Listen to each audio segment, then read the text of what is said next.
Previously, we walked the bloodstained memories of Agent Tobias.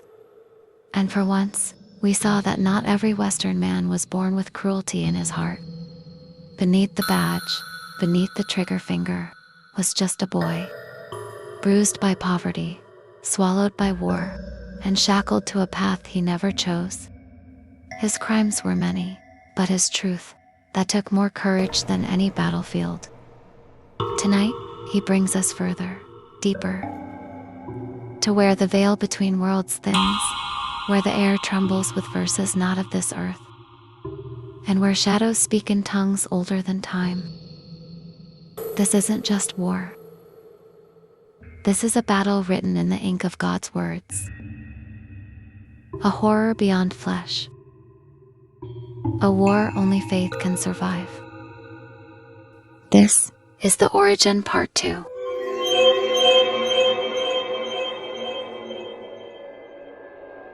As soon as the recitation began, the whole house started rattling. The windows and doors started banging loud. The wind blew hard, howling as it slipped through the cracks. And I was like, am I inside a spooky Hollywood horror movie right now? Like The Conjuring, Poltergeist, The Exorcist. The only thing missing is the priest. Fear hit me hard. My hands were shaking. Because this isn't a movie. Furniture and all the stuff that were stacked up started spinning. Like a hurricane, inside the house. From the corners came black smoke with sparks of fire, all heading to the center of the room. I saw long hair coming out from the ceiling, spilling out from every corner. A face appeared. Then a body crawled out from the ceiling. Its red, glowing eyes. Its face looked like a rotting corpse. More of them were showing up, wearing black kimonos, covered in smoke and sparks of fire. The sound of crackling flames followed them as they crawled closer. One of them was right above us.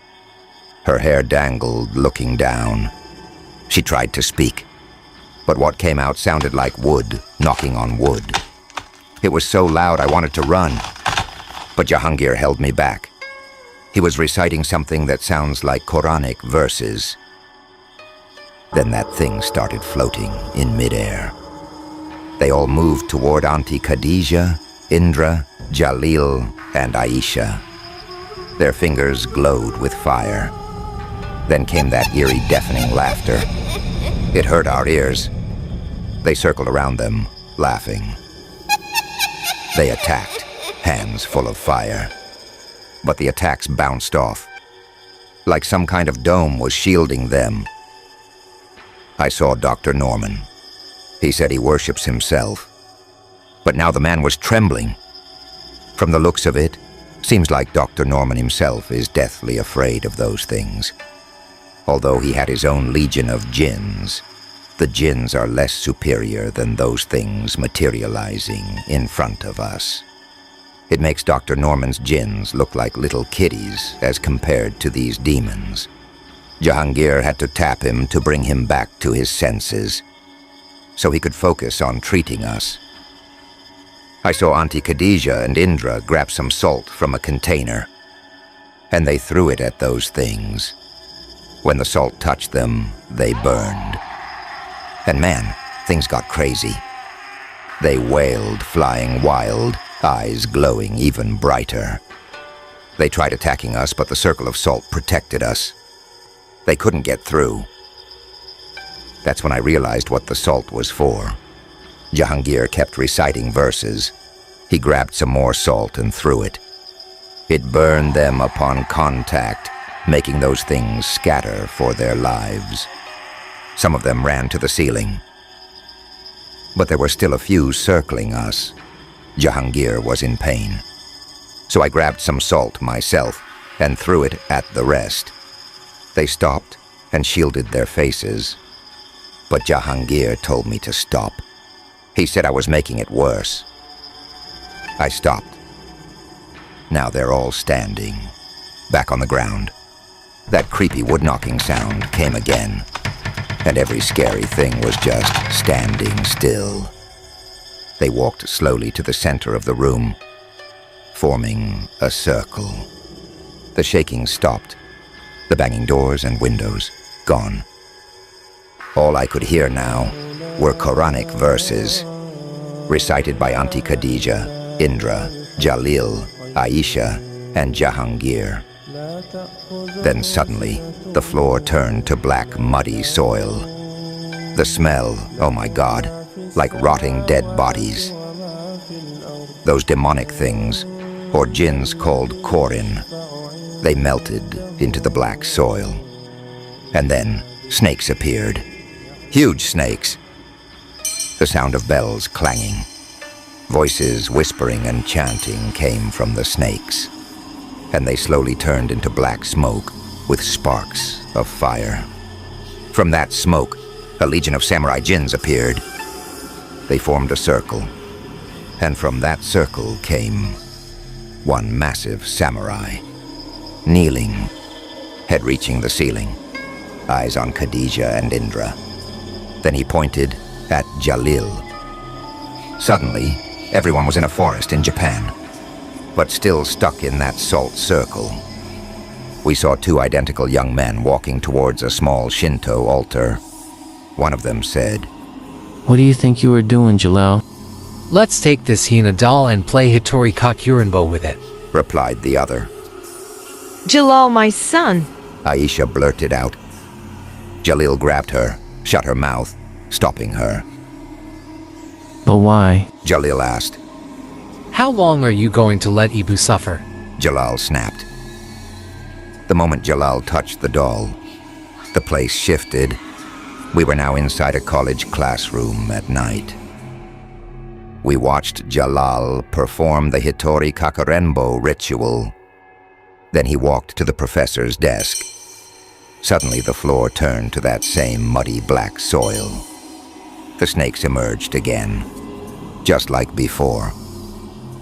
The snakes transformed into a legion of samurai jinns, which are actually the Qorin of the dead samurais from the Satsuma battle.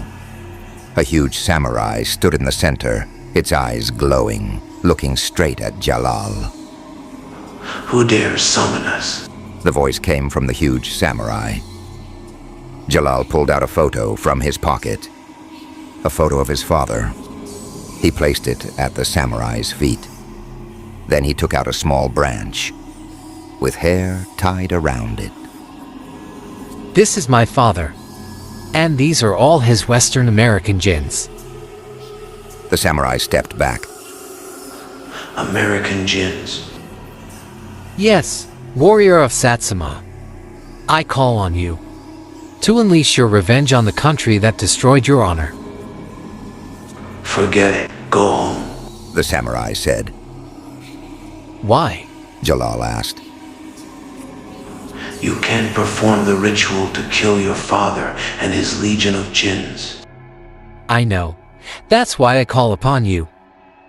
The samurai called one of his comrades. He brought a short sword. "If you want this, take this wakizashi blade. Perform the seppuku ritual. Your spirit will bring us with you." Jalal held the sword, unsheathed it, and stabbed himself. His spirit rose. Samurai spirits grabbed it and dressed him in full armor. The scene shifted back to Dr. Norman's home. The huge samurai removed his helmet. It was Jalal. "Ibu, I'm sorry." He knelt before his mother. Aisha cried. "Jalal, why did you do it?" Aduka suddenly coughed. "Allahu Akbar, Allahu Akbar." Dr. Norman's spirit rose from Aduka's body. His spirit resembles a very dim light. Another identical form appeared. This form is surrounded by dark smoke, but walking weirdly with a gait, just like the demon earlier. From what Auntie Khadijah told me earlier, this clearly is Norman's Qorin. A stench of rotten flesh filled the air, almost made me barf. We weren't sure which entity emitted the stench. It's either from Norman's spirit or Norman's quarren. The samurai jinns turned to Norman's spirit. Norman, in his spirit form, pointed at a wooden box. The samurais opened the box, unleashed all the remaining jinns, and wiped out Norman's legion of Western white jinns. Even my kind who followed you felt disgusted living with your values. Now died Imperial Western jinns. Dr. Norman, in his spirit form, knelt before Jalal, Jalil, and Aisha. Forgive me. He said, I was broken since childhood. I won't share the details. Only God knows. Jalal, what you did was wrong, but I get it. Jalil, you're the reason I'm still alive. I just didn't know how to love like normal people. My dear wife, Aisha, I'm sorry. I wish I wasn't broken. Please, get closer to God. Auntie Khadijah, please guide them, help them be pious. My time is near. Maybe in the afterlife, you'll forgive me. A wind blew. A glimmering light touched Dr. Norman's spirit. Then that glimmering light turned into a black liquid, took the shape of millions of thorns, and finally exploded into an angry, sinister flame. The heat so unbearably intense for a split second, we felt like we were in hell for an eternity. Suddenly, Indra shouted into my ear, Hey Talha, the rod is shaking. Grab it. And he added, That's your blessing after Kharuj, with your wife Aisha. I snapped back to reality. Thanks to Munawwara's technology, I somehow managed to get in touch with a couple of people from the past. That's Haunted Burrow on YouTube and Neza on TikTok. Without that Munawwara tech, there's no way I'd be able to share this story with you all. Just so you know, the date today, as I'm telling you this, is July 22nd, 2055. Unfortunately, I haven't been able to reach anyone else besides Haunted Burrow and Neza, probably because I had their handles saved beforehand. As for how I'm even talking to you from 2055, well, stick around for the next episode. But right now, I've got a catch to deal with, and man, it might just be a Gorgon. Right, talk to you guys later, haha.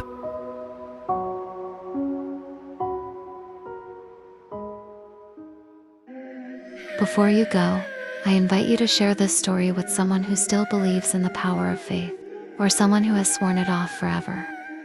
Please like this video if it unsettled you, comment below with your thoughts or your own encounters with the darkness, and subscribe to Haunted Burrow so you never miss the next descent into the unknown. And if you dare, share this episode with a friend who thinks they're safe from nightmares. Until we meet again, sweet dreams, and even sweeter nightmares. Night.